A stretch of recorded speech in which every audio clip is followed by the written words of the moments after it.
Hello everyone, welcome back. This is BK, this is LayBack.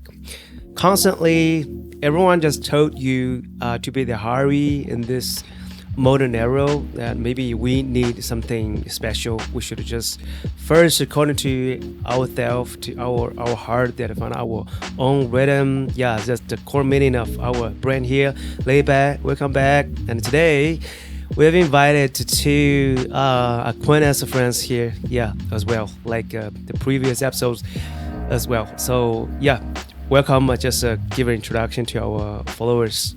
Hello. You go first. Ladies first. Okay. Hi, this is Emma, and I'm an influencer marketing manager, and I work from home.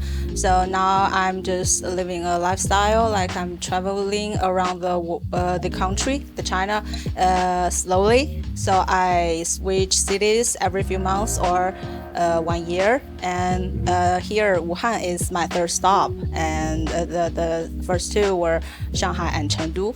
And next stop may be Guangzhou, and I will move there when there's cool here in the autumn, maybe in October.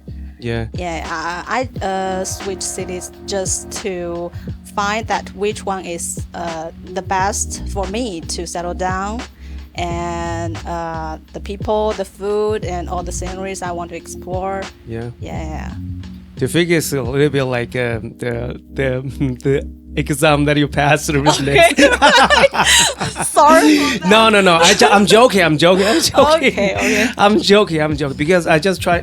I'm trying to mention some what you've done recent days. I've heard that you just passed the exam. So congratulations. Because thanks. You have more new opportunity to study abroad, right? Yeah, by the way, I prepared the IELTS to study abroad next year. I want to find my another possibilities. Mm-hmm. So I want to study a second language, the Spanish, and I want to study my master's degree there for a year. Yeah. Good. I like this atmosphere here today. Okay. Welcome, Emma. And okay, now. Welcome, Frank. Emma. Come on. Welcome. Okay. My name is Frank. I'm glad to be here today. I'm glad Break D invited me to this. I couldn't say no. You couldn't say no. No, it was your it's like second I forced time you inviting to be me. here. No, it's no, like no, no. Forced you to be I don't mean that. I just I know. I'm just saying I wanted to come the very first time you invited me. Yeah. But I wasn't in that's a very the second good state time of mind. I wasn't ready, but the second time you invited me, I was like, I'm good. I was good. Right, I was good then, and I was ready to go. So I'm glad to be here today with Emma and Break D. Yeah. I knew Emma and Break D from my time of participating in LayBack, the English corner here. I've been here quite a few times. I think almost like 7 or 8 times here in the English corner, and but that's just how I knew both these people right here. I'm so appreciate that. You two just support me a lot. That so today I believe that we have a very good time today. So and I'm so curious about all that experiences from you guys, because one had the experience just study abroad so many years. One just like the your job is what I really admire, that you could just travel somewhere you want, over the country there to make a plan and stay there for months and then to get in touch with different people. So I just want to try to capture some information from you guys and share to the audience. From your memory, what is the impressive you fear that you want to share from the first moment that I ask you, that 1 or 2 stories like that you want to share? Oh, okay. Interesting experience. I think what came to my mind was how this one experience with my host family back in the day when I went to high school in Indiana in the United States, where I met my the dad of the host family. What he did that really surprised me, I guess. Is simply just how he interacts with strangers. And that really shocked me because never in my life would I be able to interact with strangers the same way he did. What he did? He just this is one of his habits, so normal habits that he's just so used to it and so comfortable with it. He's so relaxed and confident when talking to strangers. That's what really surprised me. And, is that because he is an E person? You mean the way? Well, E person. Speaking of E person, I think North America is full of E people. Okay. It's more extrovert-oriented culture over there. Then let's say like back here in China, it's more introvert-oriented. Asian, that's might order saying East Asian social culture in general. Because here or in like let's say South Korea, Japan, I don't think strangers really talk that much on the streets unless it comes down to service workers, doing their job for civilians. But in North America, there's a big difference. I think I've seen strangers talk to each other all the time over there about random things. It could be weather, it could be complicated issues like politics. And going back to what I was talking about earlier, this dad of my host family that I went to high school, when I went to high school there, I lived with this host family, and the dad of the host family, he was just so good at talking to strangers with relaxed tone and overall a very confident attitude when talking to strangers. I remember I had to go to church every Sunday, following one of the family rules, and he used to pick me up from schools. He always talked to strangers, people he didn't know at all at church after mass and at school, talking to parents he didn't know about. And he would just go on about random things that I didn't know about. And I was surprised that his audiences always paid full attention to him, whatever he was babbling about. And, even giving feedbacks. Having a full conversation. Which state is it? Indiana. Oh. Indiana. I went to high school in Indianapolis, Indiana. Emma, do you have this kind of experiences when you just travel to some different cities in China? Actually, in China, there are not much differences like the domestic and abroad. But I do have the same feeling with you, like when I speak English and the Spanish is much more extrovert. And I don't know, I haven't been there, but I think Spanish is more over than English, right? Yeah. So that's why I'm saying that I want to explore the more possibilities of me. So the next time we see you years later will be another one, Emma. Yeah, another version, maybe much more extrovert. I'm so expected. but maybe not. But so I'm also curious. And also in China, I think the north, like in the northeast part of China, is much more extrovert than the other parts. Well, the people who was born in that areas, they have this language talent to give a good performance on talk show stage. Yes, right. Wow. Yeah, that's the gift. That's the gift for the people there. And from your experience, that which one city you think is you feel more comfortable to live? Oh, I'm gonna say it's definitely Hangzhou. Wow. Yeah, because Hangzhou is very how to say that it's a very new city as the first tier city of China, and it's very high developed, and it welcomes the new creativity ideas, and the commerce environment here there is also quite open, and you will find the most opportunity there, I think, as much as Shenzhen, I think. And also you can see there are a lot of small companies there, and also a lot of influencers. So 10 people, there is one influencer. Wow. Yeah.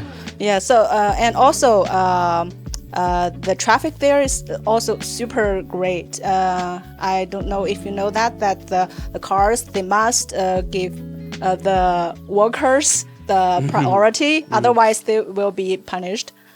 Yeah. So what I really admire from that city is there's some good policy for the entrepreneur. Yeah. I've watched several videos that to encourage people to start a business in that city. So make me want to just come to the city. So yes. Yeah, that's a good one. Yeah. And that's why the Alibaba born. Yeah. Right. That's why this kind of a big complaint affect influence that city. Yes. And Frank, I think you've been there for that long. Have you ever tried to compare the different cities, like even the different countries, or have you ever have this kind of thoughts, like what different between each other? How can I just get learn from it or get a benefit from it? How can I just find my correct position to mix different cultures together? I don't think I've ever done that really well, to be honest. Because even though I spent all these years, I spent a decade in North America, I never felt like I really fit in there, to be honest, because even though on the surface level, people are more friendly there towards strangers. In other words, people are easier to approach, and they seem to be closer together, but deep down, I don't think they are, man, because North America is full of different people from different cultures who hold different values, different cultural backgrounds. And I think deep down inside, people are more distant because of just how, unlike China, we are a homogeneous population. We are all similar to each other. We hold similar pasts, hold similar values, and I think I found it harder for me to make friends over there in North America because I was so different. Everyone else was so different culturally and in terms of ethnicity. On the surface, people might be friendly with you, but it's just a gesture. It's merely a gesture, and deep down, I think people were not like hating each other, but I don't think they really appreciate that whoever's sitting in front of you is so much different from you, and deep down, I don't think they wanted to be true friends with me, and it's hard to say. It's complicated, but I think it's easier to find friends or like soulmates here in China, because even though my mind was a little westernized after all these years I spent there, I still feel like this place right here, Wuhan, is my home. Yeah. Which is why I came back from Canada last year. I want to like settle down and find stable friendships and relationships here. Yeah, That's good. So. Oh yeah, but I mean, that is a problem that I'm worrying about because next year I'm gonna go to the Spain.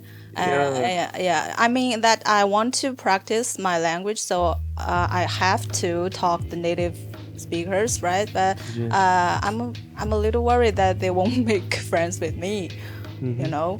So you said that you feel that it's hard to make friends abroad.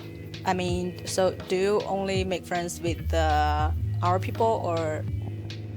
Not really, because where I went to school, there weren't a lot of Chinese people there, and I ended up with American kids all the time.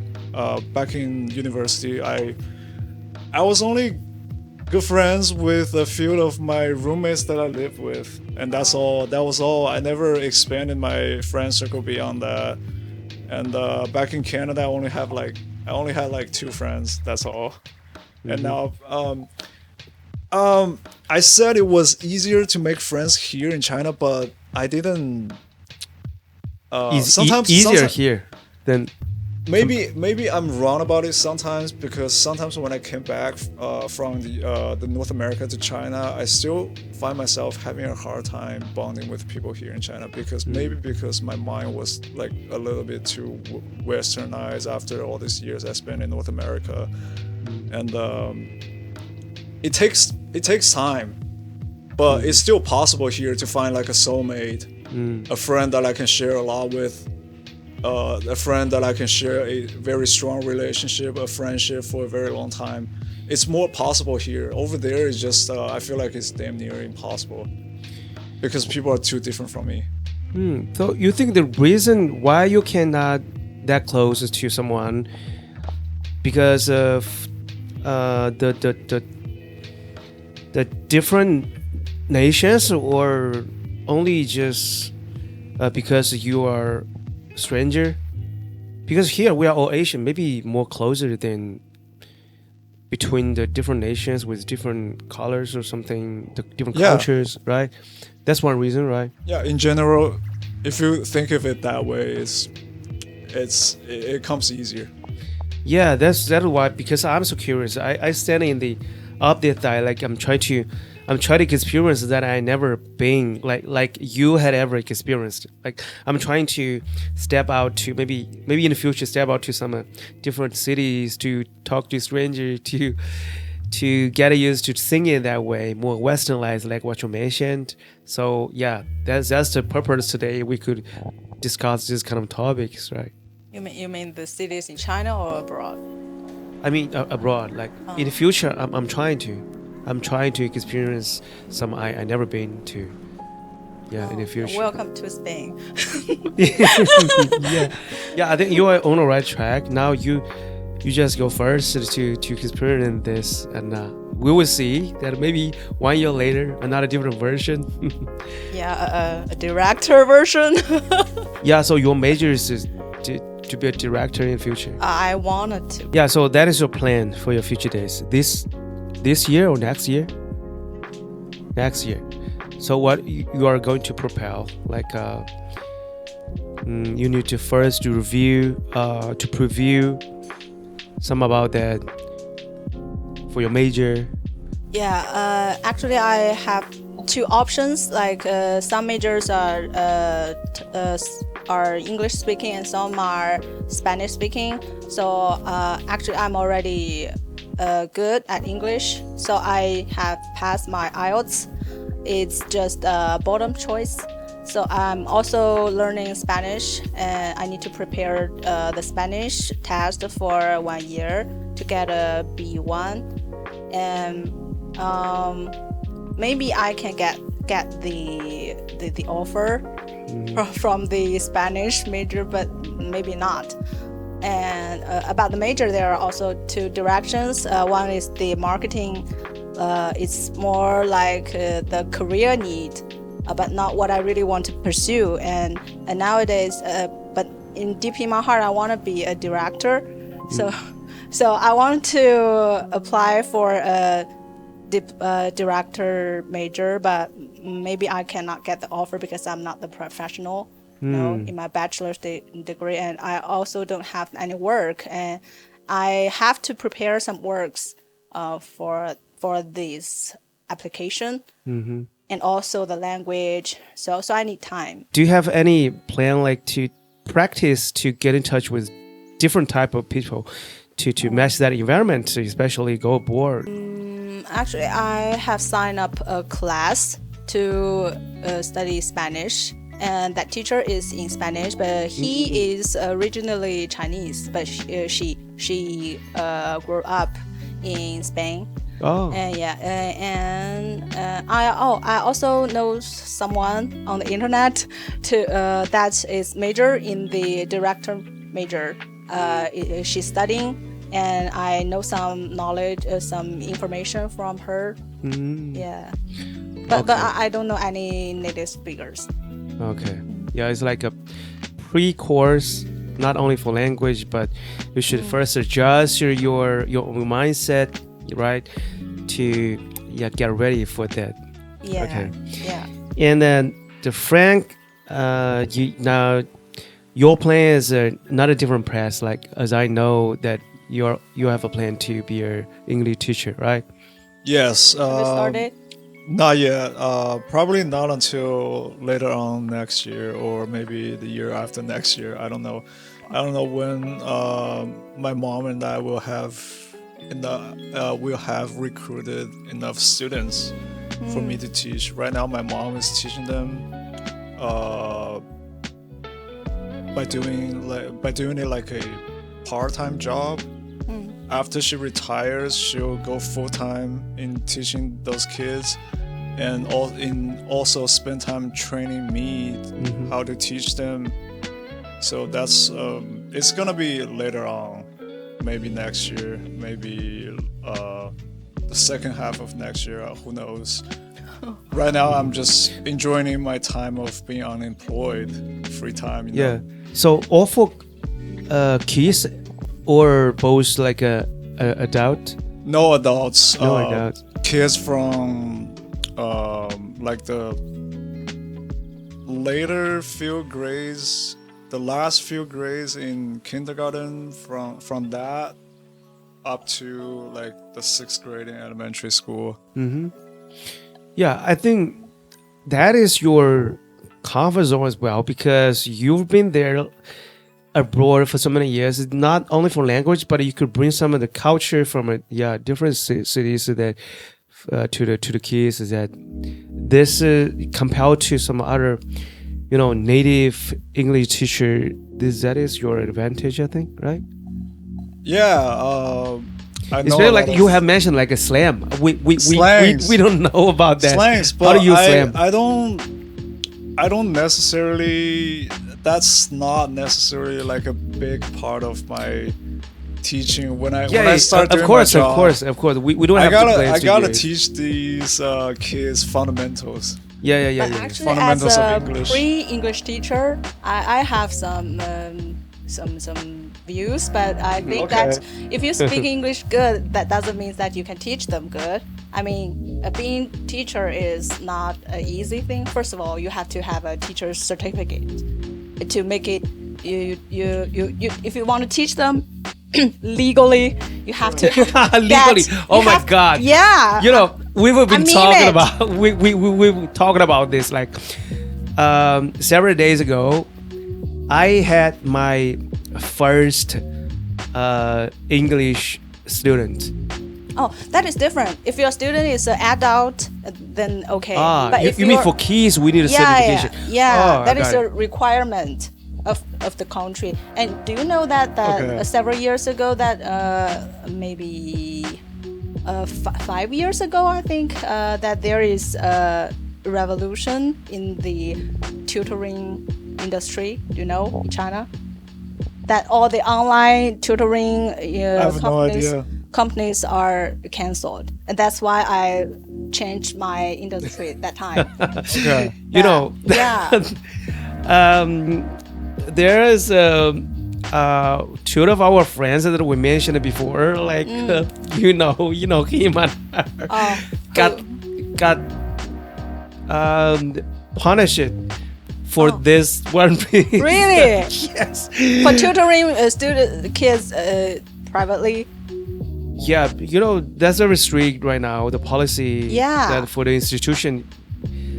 So don't get caught if you don't get a certificate. I'll try my best not to. Oh my God, I don't know whether this content I could put into the platform, but it's okay now. Because kids are the future, so the country is serious. I think the next trend is not just English. That's why I'm speaking Spanish. Yeah, because English, of course, English is the most widely used language, but Spanish is the second. Yeah, and also there are very promising space for the Latin American. They most of them speak Spanish. And but the English speaking world is much developed, much saturated. Saturated, yes. Yeah. But the window of opportunity to learn a third language. I'm too old now. No, never define yourself like that. Yeah. I'm more older than you, so that's not an excuse. Now this is wrong one. I mean, that language is you have to use it. Otherwise, it doesn't mean anything. So if you just learning something out of interest, it's very hard to develop. And for me, that learning a third language is for work and for travel and for more possibilities. So that's why I think that Spanish is more popular in the future. I think you need to find more supportive people or motivation or anything to support you. I thought it was also active because I had to seek out opportunities to speak to people, to practice my speaking skills. But it was also passive. You're right about it being passive. Because English. I learned English a lot from just by watching TVs and YouTube. Because you were in that environment without any abundance, you just leave it there, stay there, study there. Totally I appreciate different. that y'all are encouraging me to learn French again, because I never thought to myself I'd pick it up again. Like I said before, I like the motivation. I just I can kind of explain why though, because I've always been a kind of like a perfectionist who has very high standard for myself. When I first started learning French, I thought to myself, I want this. I wanted this. I wanted this to be able to speak French as fluently as I speak English. That's how I first started. That's what I wanted when I first started. But very soon I realized it's kind of impossible. So I just gave that up. One reason is I kind of agree. Because I think that it's like speaking English is your comfort zone, and it's really hard to step out of it. I mean it. Yeah, and walking a brand new hard zone. I agree. Yeah. I want two comfort zones. I want another comfort zone if it comes down to learning. Right. That's what I thought when it came down to learning French, because I wanted to be fluent in 3 languages. I wanted to. I had high hopes, but I realized it was too hard for me at this point. So I kind of just, if I couldn't be, I'm like C1, C2 in English, but if I couldn't be C1 and C2 in French, I thought there's just no point. And that's why I kind of gave it up. I mean, that you still need time to learn, but maybe another decade, and also... Another decade? Oh yeah, right. Okay. So that is so hard for the grown-ups. Yeah, maybe not that long, but at least the first year you should boost your confidence, to build your confidence first. The hardest. There's nothing to do with your level, but you first to build your confidence. For me, I build my confidence. Even I cannot reach that level, but I would never blame myself. I cannot reach that. That's the one point. Okay. Yeah. I have another point though, because the thing is, the way I learned English was that I was in that speaking environment. That you could try to build this environment by yourself. But it will never be the same. I don't think it will ever be the same. Yeah, I mean. It's hard. That I is don't why have people living around me who speaks French. Yeah. So that's why I'm gonna. We don't even speak English. Go here. abroad and study there to get myself immersed in that environment. Oh man, I can't go abroad again. I came back from Canada last year just to stay at home, just to try to settle down.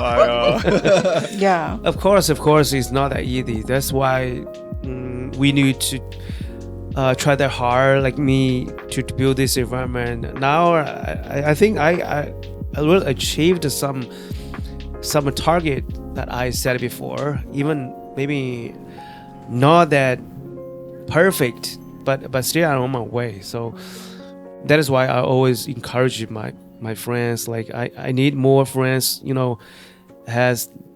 could speak multi-language, linguistic. Yeah.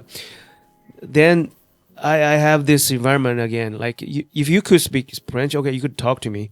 If you could Spanish, I could learn from you as well. So this is the feedback from each other. You could try. If you even you could talk to AI to build this like digital environment around you. That is why I use like Codex, ChatGPT, all these things around me. Even there's nobody talk to me, but I could still just make the progress as well. You could try first. Yeah. I actually tried learning French from ChatGPT. Yeah. I thought it was too basic, too easy, and too easy. Yeah. I learned more from going to classes than learning just from ChatGPT. It was too. I mean, I didn't learn that much from it. That's all. I learned more from going to class in the French Alliance Institute at Wuhan University. That's where I went to learn French. If I want to learn again, I'll just probably have to go to classes. But I'm not really motivated to, because that's the point. That's the point. You're not motivated. Yeah. Or let's change another direction. Do you have anyone you want to just imitate or aim to learn from them, or you are curious about the culture behind the language to attract you, some kind like this? If you have nothing, or you don't have motivation, you for don't that want kind any. of thing, I don't know. I'm curious enough about the French culture. Yeah, I think that's the point. This is common phenomenon among the young people, that why they cannot get that progress, because they don't really curious about something behind their language. I've mentioned like language is only stay from the surface. That if you want to really get big progress, you should first forget language. You should just go to dig somewhere behind it, and then naturally you would achieve your goal without the consciousness. Oh, I've achieved. Okay, it's very natural. I spent 1 year, 2 years here, but I never aim to the language improvement. I just aim to how can I get to build this environment like a podcast I've already done. And during this whole process, okay, I improved it very natural, and I just step by step, stone by stone, just some kind of like this. Yeah, if you're talking about the curiosity about the culture behind the language, it's not French then, it's Japanese. I watch a lot of anime, and I know a lot of Japanese words from just watching anime. I don't know the fundamentals of the language. I don't know the grammar. I've never taken any Japanese classes. I just know a lot of words. I don't know. I'm learning Japanese as well. Yeah. Yeah. What really attracted me is the comic. I'm dreamed to be a comic artist since I was young, because my major is design. I draw the picture every day to tell my story. I want to be like that. But now I put this dream to the future. Like maybe when I get more older, I could just, painting at home, something like this. So now I'm learning Japanese. Yeah, maybe you could try to change your direction. I agree that the language is the culture. Yes. Yeah, if going back to talking about motivation again, I might that's have why, a because little more motivation. I could share some there's a several directions. Like French is one because I know there's a large number of people speak French. Spanish is another one. There's large number of people to talk this. I know, but why I choose Japanese? Because I have a motivation. If I choose one I'm so unfamiliar with, and I know I would be the procrastinator too. I know that. So that is why even the Japanese very small groups to talk. So yeah, first we should know ourselves very clear. Yeah. Maybe I'll take learning Japanese seriously.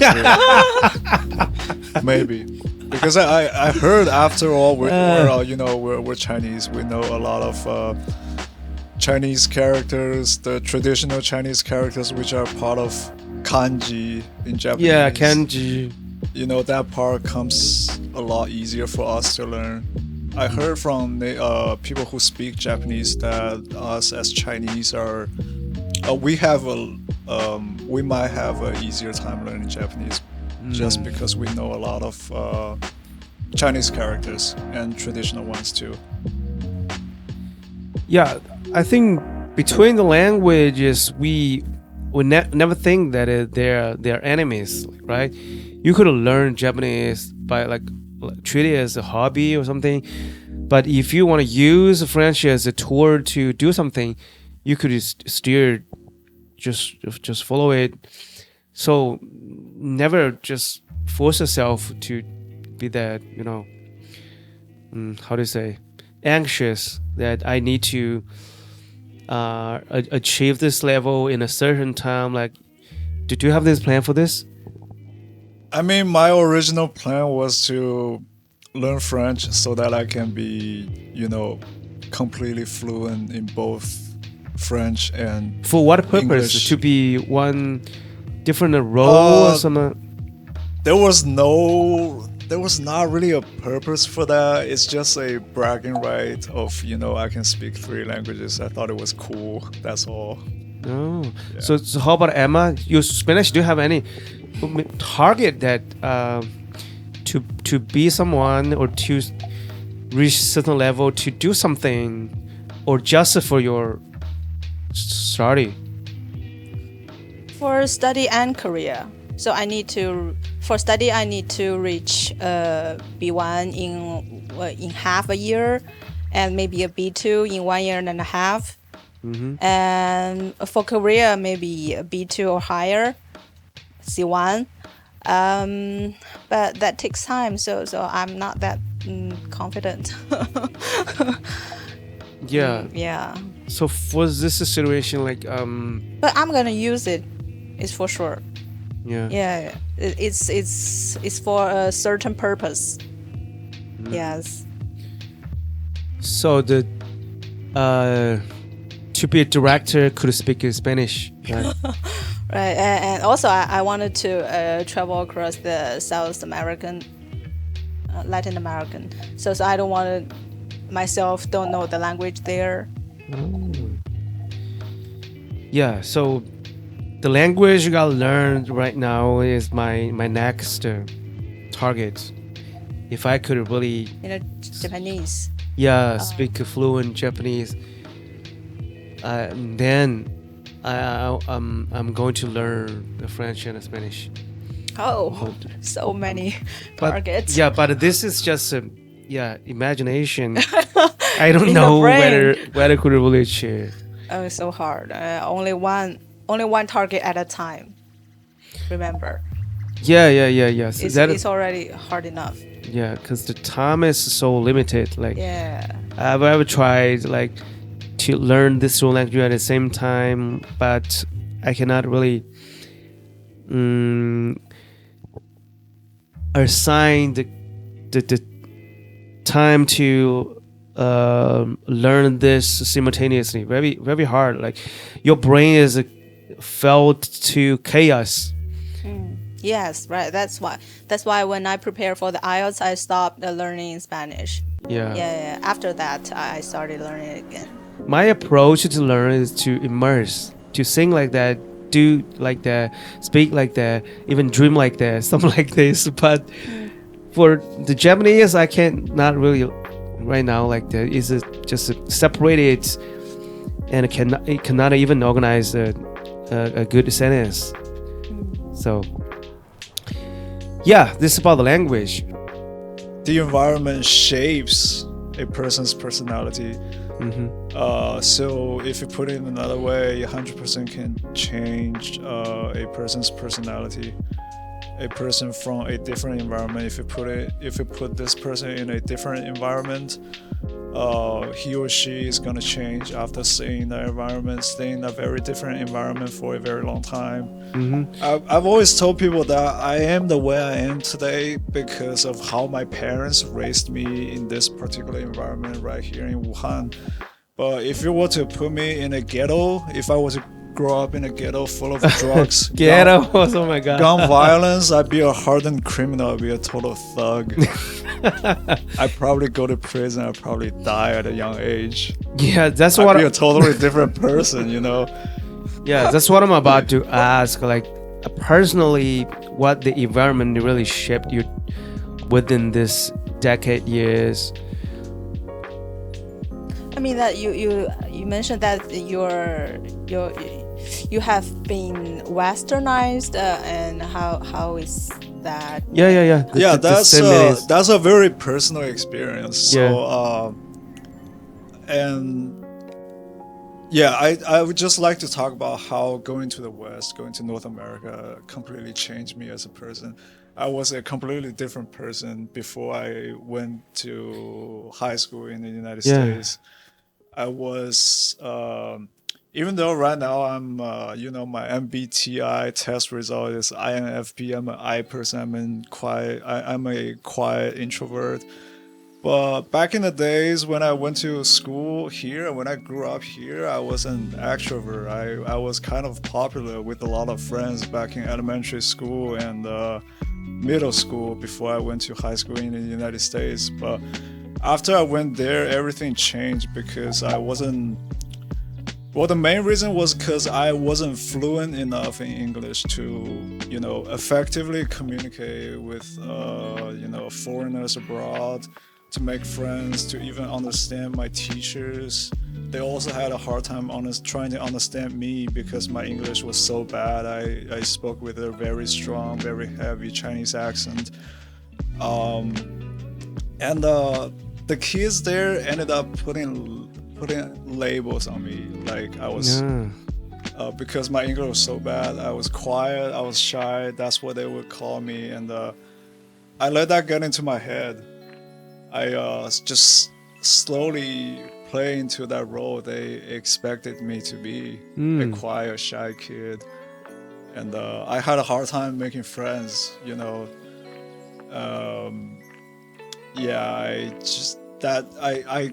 my younger self cared too much about what other people thought of me, which is why I,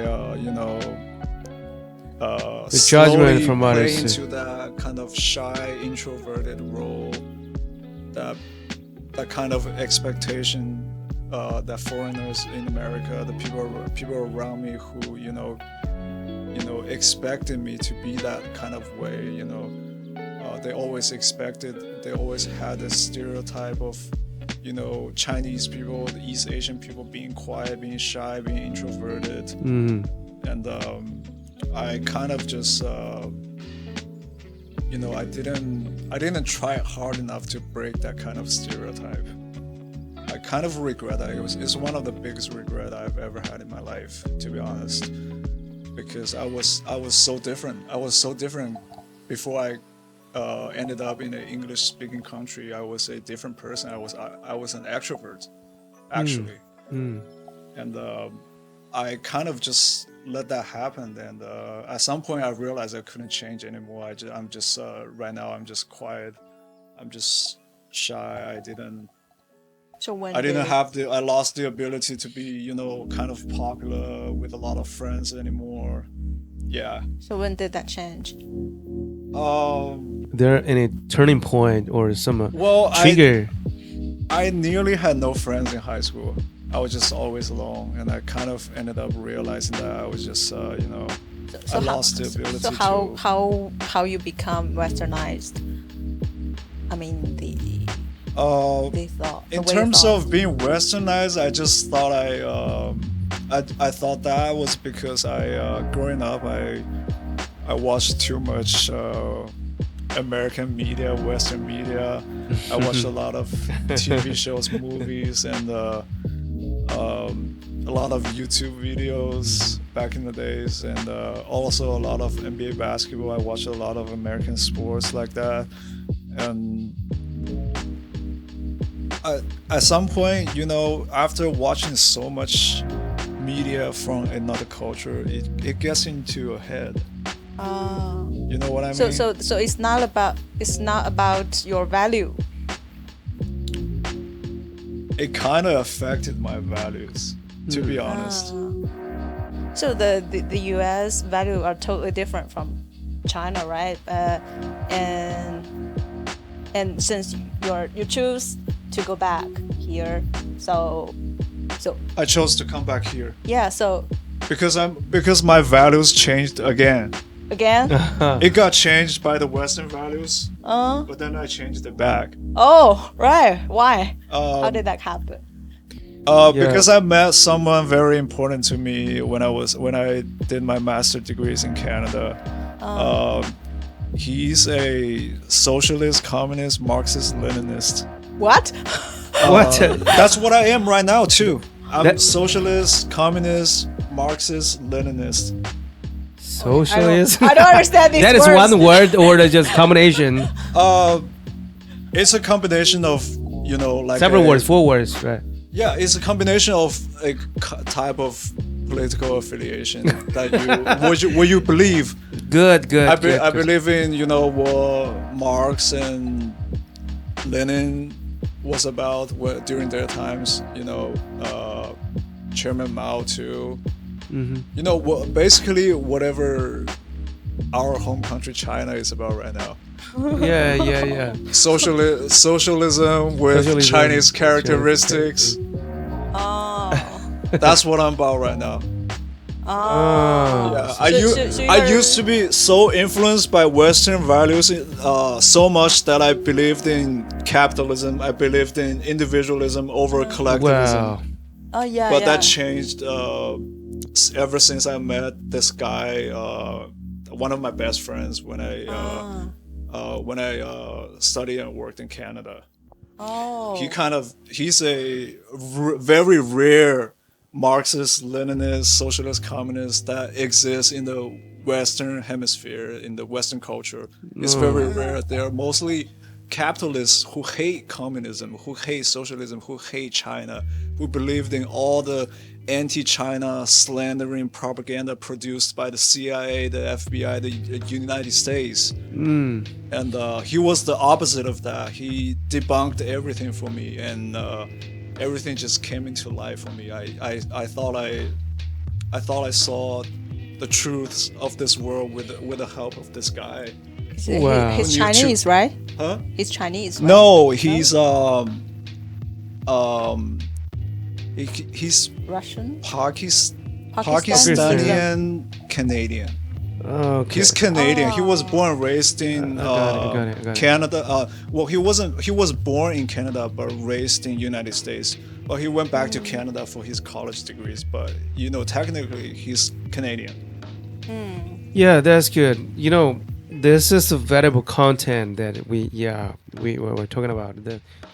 You need to get some information from the people of other countries. That is the one more close to the truth, right? I think so. So if I heard some people, we are in the same nation, okay, maybe that's not true because the perspective, we are almost the same. Yeah. But we're biased. Yeah. But for the people from other nations, from other systems, that you say something, maybe I believed it before, or now I'm not sure, but you make me see the certainty again for that. I think that's more better than the people around me. I think that's it's more convincing than more convincible. If you were to speak to somebody from your same culture. Yeah. That's what I mean. That's what I mean. We should get the information from a different people, from different city, different countries. If they're saying the same thing, okay, now I know what is to choose. Or only listen to us people is not that convincible, I think. Yeah. This is how I think about that. Yeah, totally correct. Agree. Yeah, for this content, I think we talked about the language, our plan, and the global market, and for our future study, career. Yeah, some about like that. And for summary, do you guys have one sentence for this to our audience? I don't say that as the one suggestion for the young people, because I know people want a suggestion, but we could just try to use one sentence to summarize, maybe for us, for ourselves, for this episode of a podcast. Any sentence for this? Or any wishes for ourselves in the future, whatever. Try to see the real world as much as possible. The more you see, the less biased you are. And maybe that's all. Yeah, that's good. Yeah, I guess about being biased and trying not to be biased, I think you just have to be more open-minded. And try to see things from a different perspective. Well, yeah. Another golden sentence from you guys. That's good. I believe this one episode is pretty good. Okay. Thanks everyone. Yeah, this is LayBack. This is Break D, and this is Emma. Frank. Yeah, hope to see you again for another episode. See you again. Thanks. See you again.